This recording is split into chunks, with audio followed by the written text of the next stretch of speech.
Well, it's funny you should say that, Roger, because next on my list for you is, okay, there's consolidation going on with retail and brands.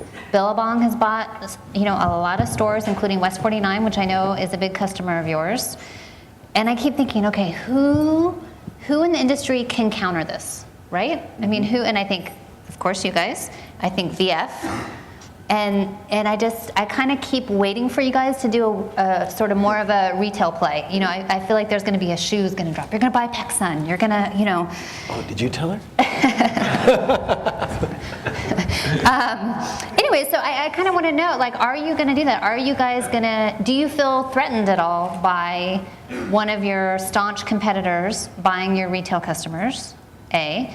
Are you going to respond to that at all in your own retail thing? And what about also buying other brands? Would you guys ever buy brands? So that was a lot of questions rolled into one. That's a lot of questions. It's all the good ones that people want to know, right? I don't feel threatened. I mean, I'll approach it from my vantage point. I think in any industry, the best industries bring out the best in one another.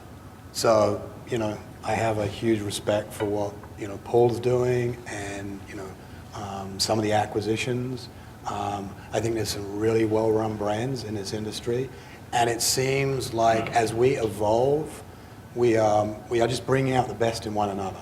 Our specific strategy is about partnerships, and it's about working with people who are already doing different things that we're not. Our own retail is as much testing and finding out and just seeing what the consumer is telling us. And everybody has a different strategy. We're very attracted to the whole social network and what's happening. We look at a lot of what's happening online. At this moment in time, we're not thinking about acquiring other brands or retailers because we feel like there's more than enough business, and then we can improve what we're doing if we just focus. So. But do you worry about losing some of your wholesale base to some of your competitors? Or no? No, there's plenty of business out there for everybody, so we don't really see a need to retaliate or respond or anything like that. So we have, and we still sell to West 49, right, for example. But some of our best stores in Australia are Billabong-owned retailers, and you could go to one side of the thing, which would be like fear and get all nervous about it. But if you really make a product that matters, it doesn't really matter. The consumers are going to find it. So if you want to look at our retail strategy and see what it is, you just need to go into HSS, a multi-branded store, or Spyder, or Hobie, or Surfside Sports, or ZJ's, or a Curl, and you see a multi-branded experience, which we totally believe in. We aren't trying to own everything. We're just trying to make a really nice experience, and there's plenty of places to sell to. When it first started happening, it was a little but really when you take a big step back, and Roger was always good about this, it doesn't matter.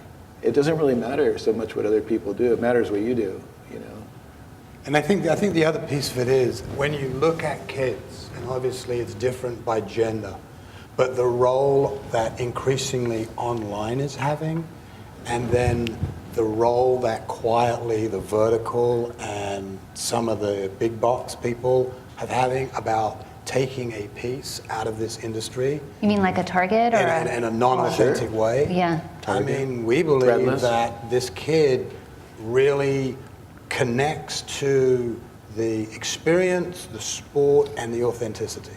So how do you create that in a more meaningful way?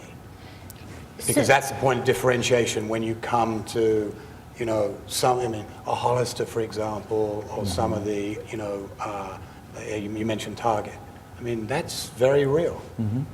Can I chime in on his thought real quick of course. and interrupt you? Well, just one thing, Raj reminded me of, as an industry, we need to be really open to what's going on in the future, right? A tendency in the past has been to close ourselves off and try to keep people out, and it's the worst possible strategy because, we both have a friend that was running Warner Brothers Music, and I said, hey, how would you have handled Napster differently? He goes, 180 degrees. We all banded together and tried to shut Napster down. He goes, we should have banded together and said, hey, Napster, how can we work together?